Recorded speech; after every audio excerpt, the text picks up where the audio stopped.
નમસ્કાર, સ્વાગત છે આપનું પ્રજાપતિ યુવા ન્યૂઝમાં। જયા પાર્વતી વ્રતના જાગરણ સાથે સંસ્કૃતિનો ઉજાગરણ કરી પ્રજાપતિ સમાજ દ્વારા કરાઈ પ્રેરણાદાયી પહેલ।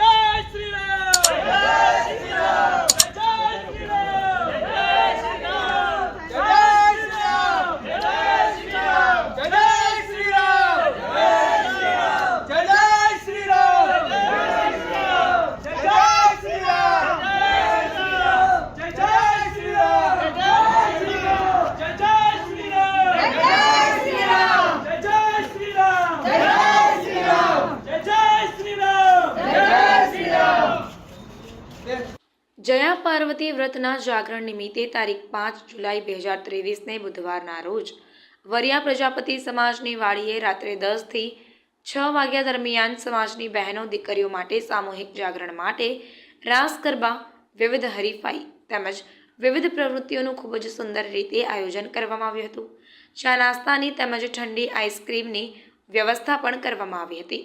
આ કાર્યક્રમનું હૃદય એટલે કે તેમના મુખ્ય મહેમાન પ્રખર વક્તા કાજલબેન હિન્દુસ્તાની વર્તમાન પરિસ્થિતિમાં દીકરીઓએ શું કરવું અને શું ન કરવું તે વિશે ઉદાહરણો સાથે સુંદર રીતે માર્ગદર્શન આપતા તેમજ સંસ્કૃતિ અને સનાતન ધર્મને ઉજાગર કરતા કાજલબેન હિન્દુસ્તાની ઉપસ્થિત રહ્યા હતા, જેઓનું સ્વાગત જ્ઞાતિના આગેવાનોએ ઉમળકાભેર કર્યું હતું।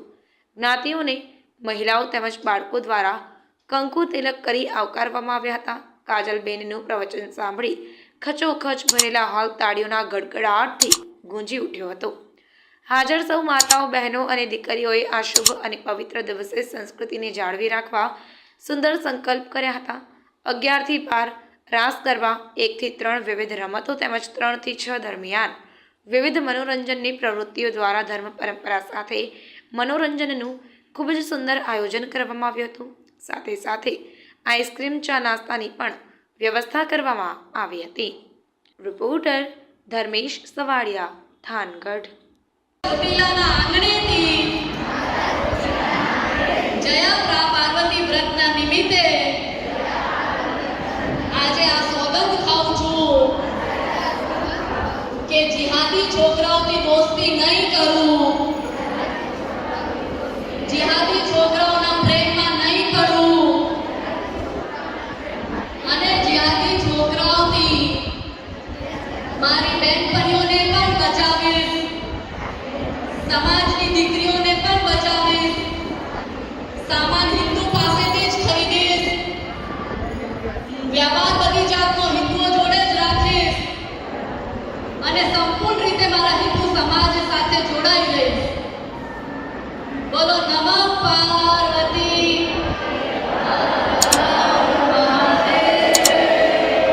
ચોટીલાના આંગણેથી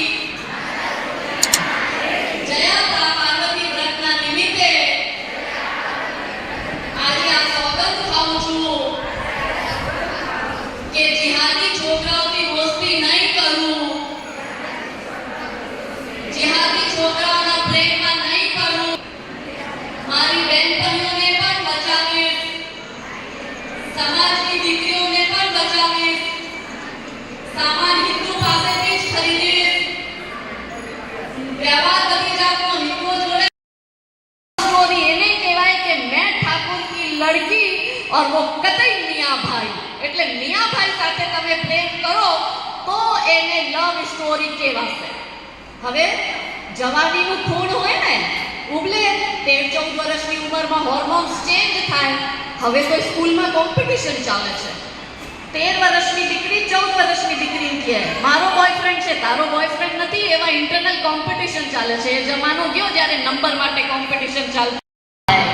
યાદ જ આ બધું કોલેજમાં, સ્કૂલમાં ચાલુ થાય તો મારી બહેનો તમને એવું લાગતું હોય કે 13-14 વર્ષની દીકરી, હા 13 ને 14 વર્ષની દીકરીઓ અત્યારે આવી રીતના લવ સ્ટોરી દેખાડવા માટે મુસ્લિમ છોકરા સાથે અફેર, માતાની જવાબદારી છે કે દીકરીને શીખડાવવી। વાડીમાં જયા પાર્વતી વ્રત નિમિત્તે દીકરીઓને જાગરણ માટે આજ કાજલબેનને બોલાવ્યા હતા. કાજલબેન હિન્દુસ્તાની બધી દીકરીઓને જાગૃત કરવા માટે અને દીકરીઓને જાગરણ થાય એ માટે કે ક્યાંય કોઈને તકલીફ ન પડે ને કાંઈ નહીં અને બધી વ્યવસ્થા રાખી. આજે અમારા વરિયા પ્રજાપતિ વાડીમાં થાનગઢમાં શ્રી કાજલબેન હિન્દુસ્તાનીને બોલાવવામાં આવ્યા હતા. લગભગ અમારી 401થી વધારે બહેનો ભેગી થઈ, ભાઈઓ પણ હતા. આજે જે બેને જે પોતાનું પ્રવચન કર્યું એ દીકરીઓ માટે, સેફટી માટે, દીકરીઓ કેવી રીતે શું કરે, કેવી રીતે એને કેવી રીતે કોઈની ઝાડમાં ફસાવવું નહીં, એ બાબતે બેને બહુ સરસ રીતે અમને માર્ગદર્શન આપ્યું, દીકરીઓને સમજાવી અને દીકરીઓએ પણ આ બાબતે જાગૃત થઈ છે અને આથી વધારે પણ અમારી દીકરીઓને જાગૃત કરવાની છે. નમસ્તે. આજે જયા પાર્વતી વ્રતના નિમિત્તે પ્રજાપતિ સમાજ દ્વારા જાગરણનું કાર્યક્રમ આયોજન કરેલ છે, જેમાં મારું પણ આવવાનું થયું છે અને એમાં વધુથી વધુ દીકરીઓને લવ જિહાદના વિષયમાં જાગૃતતા આવે ને આપણી દીકરીઓ આ લવ જિહાદી નર પિશાચી નર પક્ષી ભેડિયાઓથી બચે અને લવ જિહાદનો ભોગ ન બને માટે પ્રજાપતિ સમાજ દ્વારા આખું આયોજન કરેલ છે. એમાં મારું આવવું અને આ બધાને જાગૃતતા એવું મને પણ આ લાભ મળ્યો છે, માટે હું પ્રજાપતિ સમાજની ખૂબ ખૂબ આભારી છું અને આવી જ રીતના સમાજમાં જાગૃતતા થાય માટે નાના મોટા આવા સામાજિક સ્તર ઉપર કાર્યક્રમો ગુજરાતમાં અનેક સમાજોને કરવા જોઈએ, જે તે કરતાં આપણી દીકરીઓને આપણે આ લવ જિહાદ જેવી સમસ્યાઓથી મુક્ત કરાવી શકીએ. જય હિન્દ.